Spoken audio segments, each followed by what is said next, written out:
Très heureux de vous retrouver pour cette nouvelle édition du 7 Actu. Au sommaire de cette édition, adoption unanime du budget 2026 du ministère de la Défense, doté de plus de 481 milliards de francs CFA, avec pour but de renforcer les capacités opérationnelles face aux menaces sécuritaires.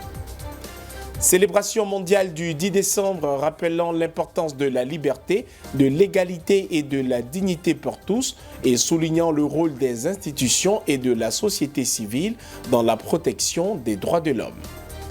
Et puis hors de nos frontières, le gouvernement tanzanien a préféré réaffecter les fonds à la reconstruction post-électorale suite aux violences qui ont émaillé le récent scrutin.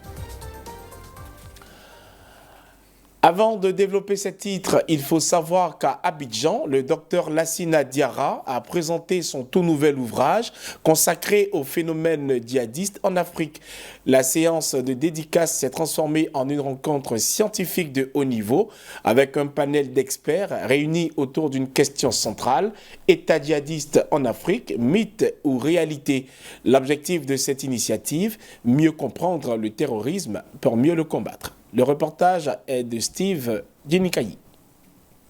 Une cérémonie de dédicace de l'ouvrage du docteur Lassina Diarra, intitulé Terrorisme ouest-africain, est précédée d'un panel autour du thème État djihadiste en Afrique, mythe ou réalité. C'est tenu ce mardi 9 décembre 2025 dans un réceptif hôtelier de la place. Pour l'auteur, ce livre apporte une analyse approfondie et rigoureuse du phénomène terroriste qui secoue plusieurs régions du continent. La particularité de cet ouvrage qui vient d'être dédicacé, c'est que j'appréhende le phénomène terroriste et surtout les acteurs terroristes comme des acteurs politiques. Ce qui voudrait dire qu'il y a une idéologie et il y a aussi l'action violente. Et donc j'ai essayé d'aborder dans cet ouvrage plusieurs théories, plusieurs éléments, de manière à ce que nous, en tout cas, pour soutenir les politiques publiques et d'éclairer parfois les décisions des décideurs politiques et militaires de nos différents États.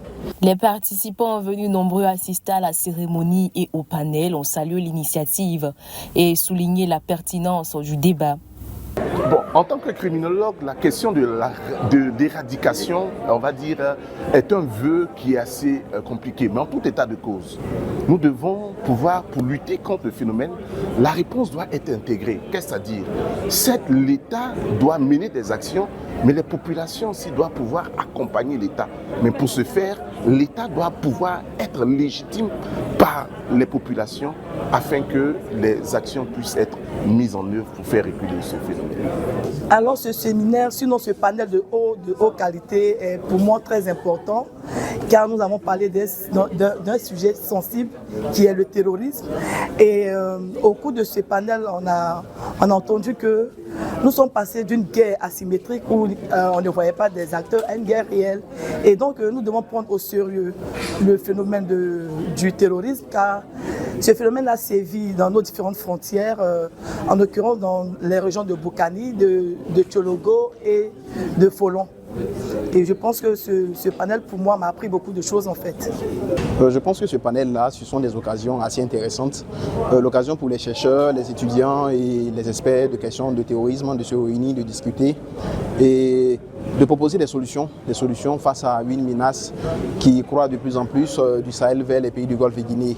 C'est également l'occasion pour tout un chacun de nous de non seulement apprendre, mais aussi de faire des propositions concrètes sur la question de la lutte contre le terrorisme, surtout pour nous, les pays du Golfe de Guinée qui connaissons à peine la menace, qui de plus en plus, comme je l'ai dit tout à l'heure, s'expand vers le Golfe de Guinée.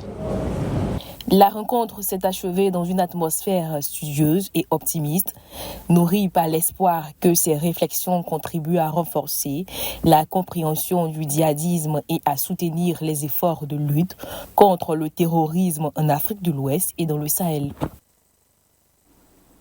C'était un commentaire de Carmel Yao, direction Yamoussoukro à présent, où les sénateurs ont donné leur feu vert sans réserve.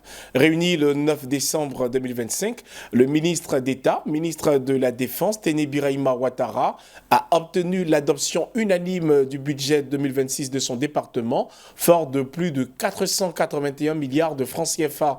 Un soutien massif dans un contexte où la Côte d'Ivoire renforce son dispositif sécuritaire face à la montée des menaces aux frontières et au défi du grand banditisme. Le reportage est signé Charles Kouakou. Il est commenté par Carmel Yao.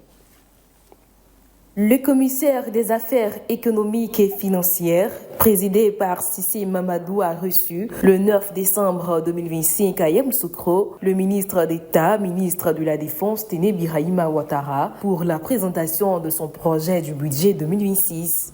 Dans un contexte national marqué par la recrudescence de menaces sécuritaires, notamment dans certaines zones frontalières, le ministre d'État est résolument engagé dans le renforcement des capacités opérationnelles des forces armées et de la gendarmerie nationale. L'objectif affiché est de doter les Côtes d'Ivoire d'un dispositif de défense robuste, capable de faire face à toute tentative de déstabilisation du territoire national et de préserver durablement la sécurité des populations. Dans cette dynamique, plusieurs actions prioritaires ont été retenues, parmi lesquelles le renforcement et le contrôle des frontières pour intensifier la lutte contre le terrorisme, l'amélioration des mécanismes de riposte contre le grand banditisme et les menaces sécuritaires internes, ainsi que la sécurisation du patrimoine foncier de l'État. Conscient de ces enjeux majeurs, le ministre d'État, ministre de la Défense, a invité les sénateurs à soutenir le projet de budget 2026 de son département estimé à plus de 481 milliards de francs CFA, destiné à la mise en œuvre effective de ces différentes mesures stratégiques.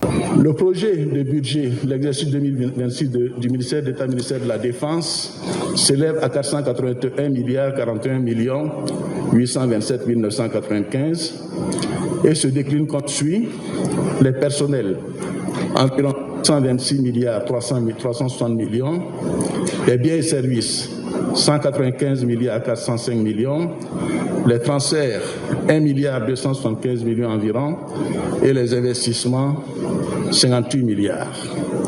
La répartition des crédits par programme par nature de dépenses se présente comme suit. Au niveau de l'administration générale, 152 milliards 149 millions, dont près de 24 milliards d'investissements.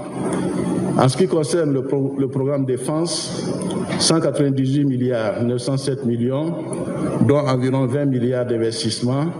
Et enfin, en ce qui concerne la sécurité, 130 milliards à peu près, dont 14 milliards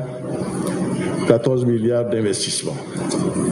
Au terme des échanges, le projet de budget du ministère de la Défense a été adopté à l'unanimité par les sénateurs membres de la commission compétente, traduisant ainsi un large consensus autour des priorités sécuritaires nationales. Nous restons à Yamoussoukro, cette fois pour parler de la jeunesse ivoirienne qui a une fois de plus démontré son talent et son engagement.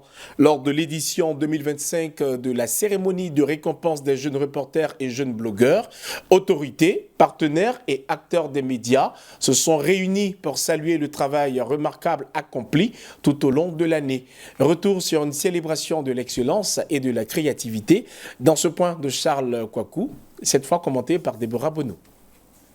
À Yamoussoukro, la jeunesse ivoirienne a encore donné rendez-vous à l'excellence. L'édition 2025 de la cérémonie de récompense des jeunes reporters et jeunes blogueurs a réuni autorités, partenaires et acteurs du secteur médiatique pour célébrer un travail remarquable réalisé tout au long de l'année.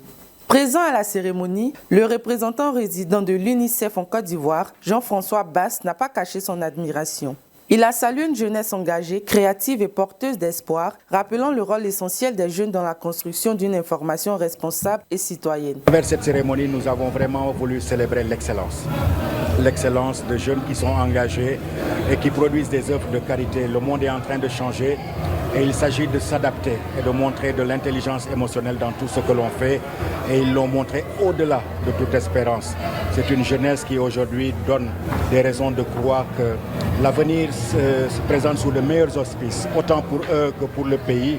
C'est des jeunes qui incarnent les valeurs auxquelles nous croyons, les valeurs de solidarité, qui sont prêts pour le développement. C'est des jeunes qui incarnent les valeurs de cohésion sociale et pour nous, c'est cela l'important. Sur plus de 500 participants, une quarantaine a été primée. 25 prix remis aux jeunes reporters, 17 prix attribués aux jeunes blogueurs, dont le prestigieux titre du jeune blogueur de l'année 2025 décerné à Ambroise Kwasi Siaka. Bon, je suis très ému. Voilà, je suis aux anges, comme vous pouvez si bien le voir. J'ai les larmes aux yeux. Parce que je ne m'y attendais pas du tout. C'est vrai, j'ai beaucoup travaillé, j'ai beaucoup écrit des articles, près de 180 articles. Mais je voyais aussi qu'il y avait mes amis qui travaillaient, qui faisaient des contenus de qualité. Donc j'avais j'avais pas trop confiance. Mais grâce à Dieu aujourd'hui, ça a payé. Donc c'est une énorme récompense, il faut le dire. Et franchement, c'est une source de motivation pour l'année prochaine. En 2025, les jeunes reporters et blogueurs ont produit plus de 1000 émissions radio et 1180 contenus multimédia. Des productions qui couvrent les 4 coins du pays, donnant la parole aux communautés, valorisant les initiatives locales et traitant les sujets essentiels de la société. Dans une ambiance chaleureuse et enthousiaste, la cérémonie 2025 s'achève avec la promesse d'une jeunesse plus forte, plus outillée et déterminée à faire entendre sa voix dans l'espace médiatique ivoirien. Aujourd'hui, 10 décembre 2025, le monde célèbre la Journée internationale des droits de l'homme, une date instituée en 1948 par les Nations Unies lors de l'adoption de la Déclaration universelle proclamant l'égalité, la liberté et la dignité pour tous.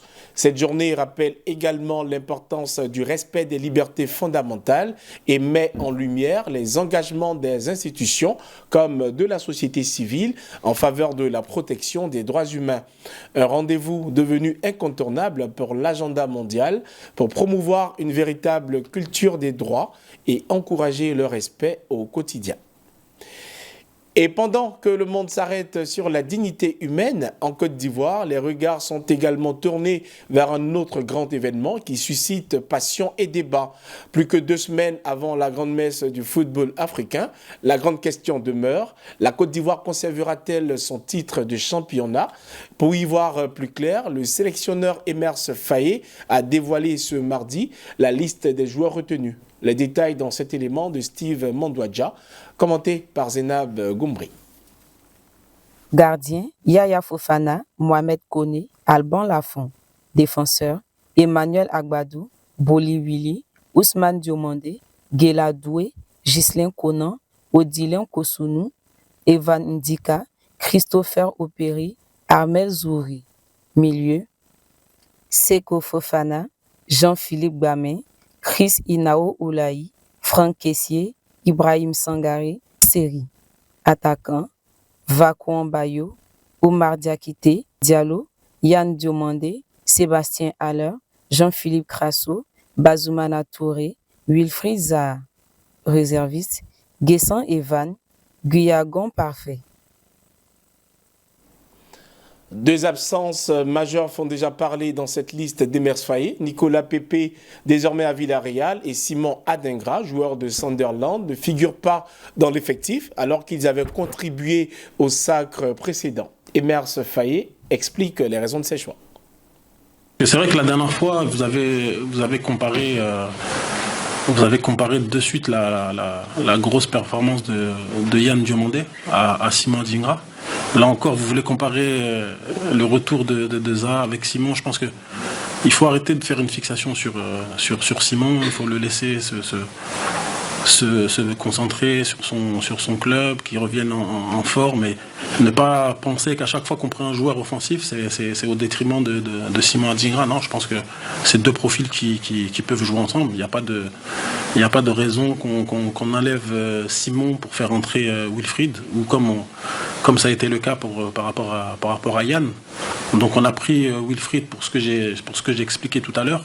Après, les raisons pour lesquelles Simon ne sont pas là sont différentes. Mais en tout cas, il n'y a pas de lien entre le retour de Wilfried et l'absence de Simon. Après, pour Wilfried, non, j'ai pas de crainte. J'ai pas de crainte parce que On a rencontré Wilfried plusieurs fois, on a eu Wilfried au téléphone à plusieurs reprises, il sait où il vient, il sait où il met les pieds. On lui a tout brossé, il sait à quoi s'attendre. On a été très très clair avec lui. Si demain il ne s'intégrait pas au groupe, je n'aurais aucune hésitation à l'enlever du groupe, même si la compétition n'est pas terminée. Donc tout a été clair entre Wilfried et le staff. Donc je n'ai vraiment aucune inquiétude sur sa faculté à s'intégrer au groupe. Pour Mika, franchement, le plus important pour nous, c'était que physiquement, il soit bien. Il est revenu à la compétition depuis à peu près 1 mois et demi. Même si c'est vrai qu'il est monté en puissance, il a commencé sur le banc, il est rentré 10, 15, 20 minutes. Et le week-end dernier, il a été titularisé pour la première fois depuis sa blessure contre la Sierra Leone. Donc c'est un joueur qu'on a suivi de très très près. Et bon, tout le monde connaît aujourd'hui l'importance de Mika, que ce soit sur le terrain ou en dehors du terrain. Et pour nous, à partir du moment où Mika était opérationnel, était apte physiquement, c'était évident qu'on le réintègre dans le groupe. Après, on sait qu'il n'est pas à 100%, ça c'est une vérité. Mais comme je l'ai dit, on a un milieu de terrain qui est fourni. On a le petit Inao aussi qui a montré des très très bonnes choses. Donc je pense qu'avec l'expérience de Mika, ça va lui permettre de s'exprimer, de monter en puissance aussi. C'est sa première CAN. Donc il va découvrir aussi une nouvelle compétition. Donc je pense que la présence de Mika va beaucoup l'aider et va beaucoup aider l'équipe à avoir un certain équilibre au niveau du milieu de terrain. Ouais, la deuxième, c'était l'état de santé de Wilfried. Wilfried Singo, ouais, il a rechuté. Malheureusement, il a rechuté il y a 2 semaines par rapport à une blessure qu'il avait contractée au niveau de la cuisse. Aujourd'hui, il n'a pas encore repris les entraînements individuels. Donc, s'il n'a pas repris les entraînements individuels, c'est qu'il n'a pas repris les entraînements collectifs. Donc voilà, il est en cours de soins, il est en train de soigner sa blessure pour revenir au meilleur niveau. Donc actuellement, ouais, Wilfried Singo est blessé. Coach, ici, alors je reviens pour pas ne pas parler quand même de Willy Boly, convoqué dans cette défense-là. C'est temps de jeu quasi nul en club, peut-être un match à tout casser. Vous avez déjà 4 défenseurs centraux quand même, à part lui, dans cette liste. Qu'est-ce qui explique, quels sont les atouts qui militent en sa faveur pour que vous l'appeliez de temps à autre comme ça, surtout lors des grands rendez-vous? Ouais, franchement, Willy, je pense que pour se rendre compte de l'importance que Willy a dans le groupe, il faut vraiment vivre de l'intérieur. Vous savez, avant d'arriver dans mon staff, je ne vais pas dire qui c'est, mais je vais vous dire, avant d'arriver dans mon staff, il y a un membre de mon staff qui était très très très sceptique par rapport à Willy Boly. Et il me demandait, mais comment... Il me dit, moi Emer, je te connais, comment tu fais à sélectionner encore Willy Boly aujourd'hui? Je lui ai dit, écoute, viens, tu vas voir, et puis on en reparlera après. Après le stage, il est venu me voir, et il m'a dit, Emer, t'as même plus besoin de m'expliquer, je comprends pourquoi Willy est dans le groupe. Après, c'est sûr que si on était 25, on l'aurait pas pris. On va pas se mentir non plus. C'est vrai qu'on a 4 défenseurs. Agbadou, Diomandé, Kosonou et Evan qui sont incroyables. On en a aussi laissé Akpa, on a laissé Akpa à la maison, on en a laissé d'autres aussi à la maison. Mais sincèrement, pour ce que Willy nous apporte dans le groupe, pour nous, en partant à 26, c'était important de le prendre. Parce que ce soit aux entraînements, que ce soit même en match, même quand il n'est pas sur la feuille de match, il nous apporte tellement que pour nous, c'était une évidence de prendre Willy, malgré le fait qu'il n'ait pas de temps de jeu. Mais comme j'expliquais, quand on fait un groupe, on essaye de faire un groupe avec de la complémentarité, avec des joueurs qui, selon leur statut, vont apporter quelque chose au groupe. Et sincèrement, bon, je peux pas tous vous inviter avec nous à passer une semaine à l'entraînement, mais sincèrement, si je vous invitais à passer une semaine avec nous, de vous-même, si la sélection d'après, je sélectionne pas Willy Boly, de vous-même, vous allez me dire que je fais une erreur. Il est trop important pour le groupe. Bonsoir coach. Bonsoir. Une autre Dembélé de Radio Côte d'Ivoire. Alors vous avez décidé de faire la préparation à Marbella, au sud de l'Espagne. Alors je veux savoir pourquoi le choix de l'Espagne pour préparer les éléphants avant cette CAN Maroc 2025.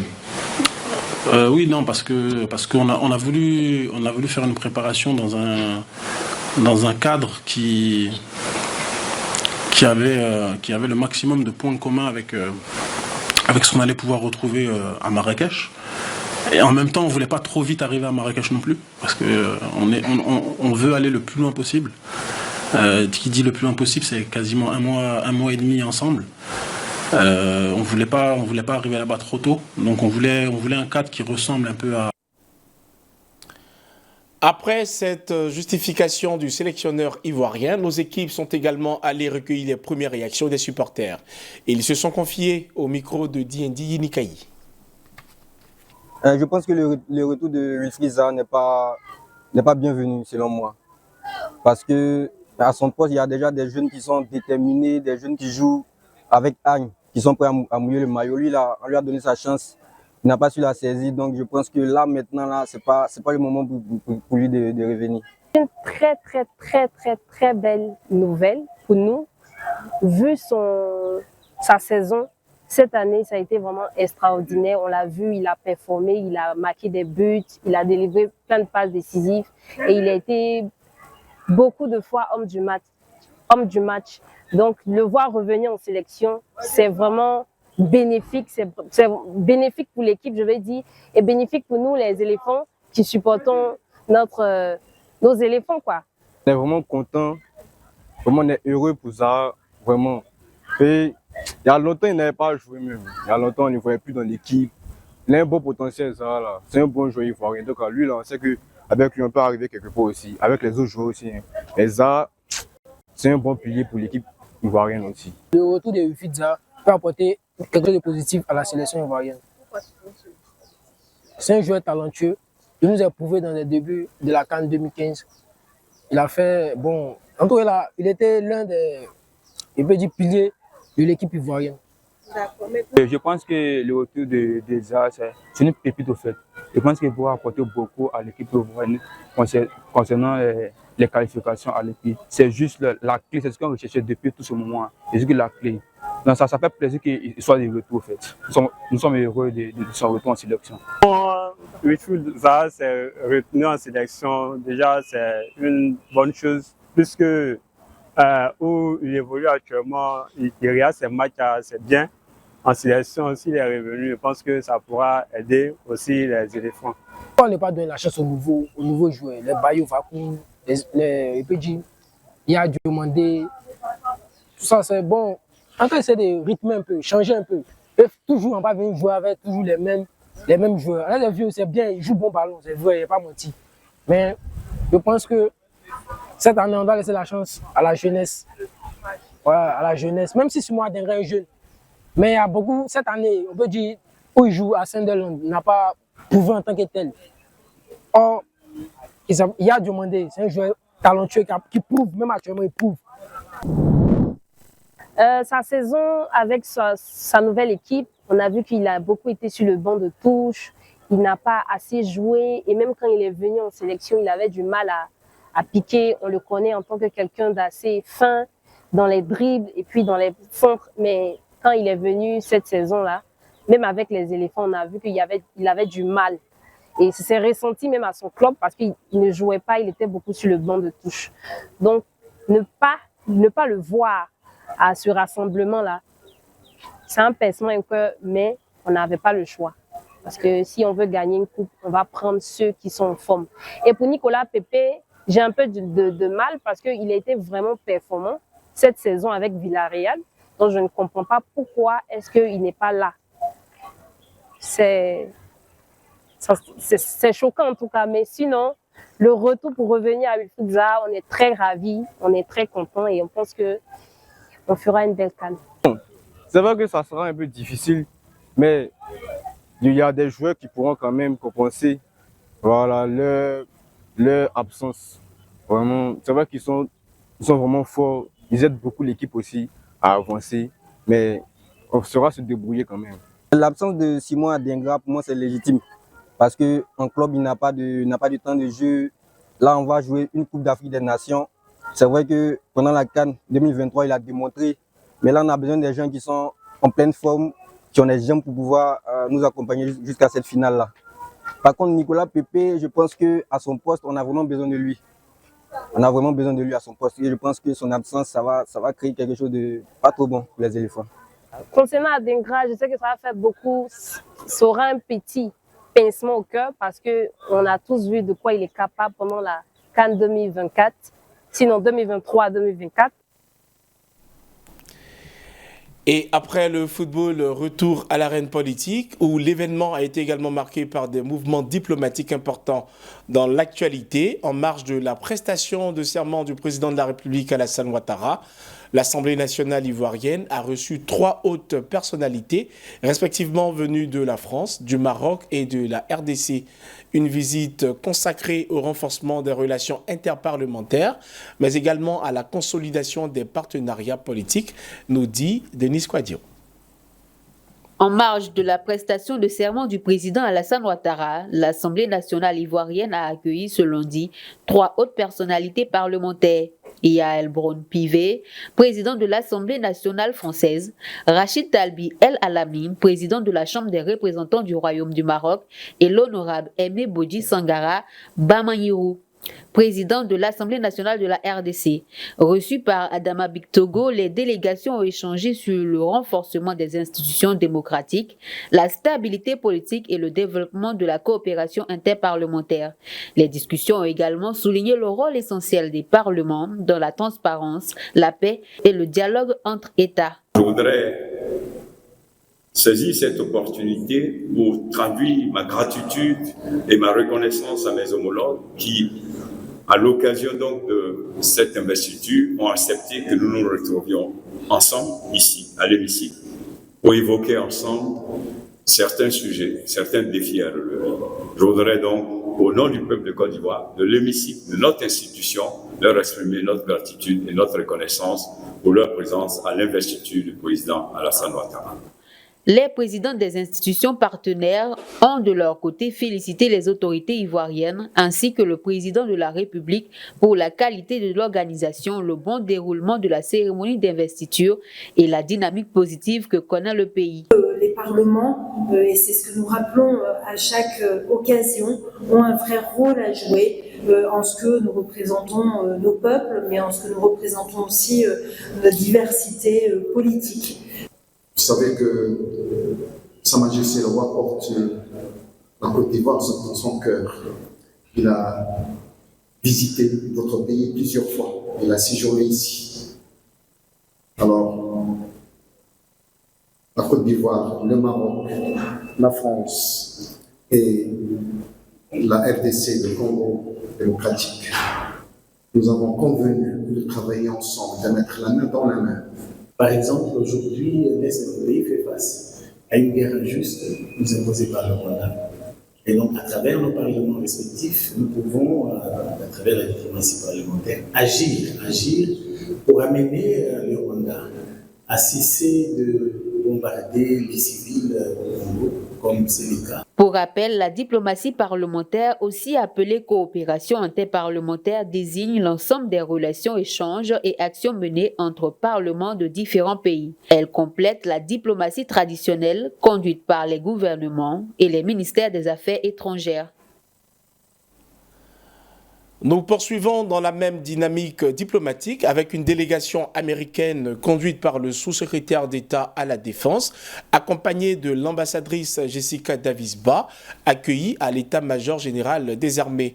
Le général de corps d'armée Lassina Doumbia les a reçus pour une séance de travail qui marque une nouvelle étape dans la coopération militaire entre Washington et Abidjan. Le compte-rendu est signé Lucien Aoussi dans un commentaire de Carmel Yao. Il était exactement 11h GMT lorsque la délégation américaine conduite par le sous-secrétaire d'État adjoint du Bureau des Affaires africaines et accompagnée de l'ambassadrice des États-Unis en Côte d'Ivoire Jessica Davis a foulé le sol de l'état-major général des armées de Côte d'Ivoire. La délégation a été chaleureusement accueillie par le chef d'état-major général des armées, le général de corps d'armée Lassina Doumbia, marquant une nouvelle étape dans le renforcement de la coopération militaire entre les deux pays. À leur sortie, nos équipes sur le terrain ont recueilli la réaction du sous-secrétaire d'État adjoint du Bureau des Affaires africaines qui s'est réjoui de l'excellence des relations bilatérales et a réaffirmé la volonté des États-Unis d'accompagner la Côte d'Ivoire dans ses efforts de sécurité et de stabilité. Fait partie de la délégation présidentielle qui est venue soutenir son Excellence le président de la République, Alassane Ouattara, pour son investiture. Et je suis resté quelques jours de plus. Et aujourd'hui, j'ai eu le privilège de rencontrer le chef d'état-major des armées de Côte d'Ivoire. Je suis ici et c'est justement la raison pour laquelle j'ai discuté avec le chef d'état-major supérieur des armées. Nous avons discuté de comment renforcer les relations et le partenariat militaire entre nos deux pays. Vous savez qu'actuellement, dans la sous-région, il y a plusieurs défis militaires et j'aimerais remercier nos partenaires ivoiriens pour tout le travail colossal qui a été abattu jusqu'à présent. Et nous tenons là prêts pour soutenir notre pays frère qu'est la Côte d'Ivoire pour tout soutien possible dans l'avenir. Je vois que l'état de la relation actuelle entre nos deux pays est excellent. Et nous avons discuté notamment de certains projets, certaines idées de nouveaux projets que nous aurons pour l'année 2026 qui approche. Et nous pensons que l'avenir est brillant pour nos deux pays et pour la collaboration de la Côte d'Ivoire et des États-Unis. Je vous remercie. Cette visite témoigne de la solidité du partenariat stratégique entre Abidjan et Washington et ouvre la voie à de nouvelles perspectives de collaboration. Pour des informations hors de nos frontières, tournons-nous à présent vers l'international.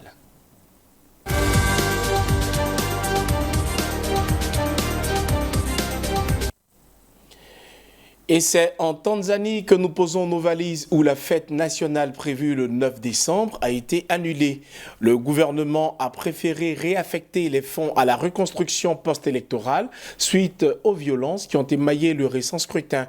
À Dar es Salaam et dans d'autres villes, la tension demeure palpable. L'opposition appelle à manifester contre la répression, tandis que les forces de sécurité, largement déployées, surveillent étroitement les mouvements.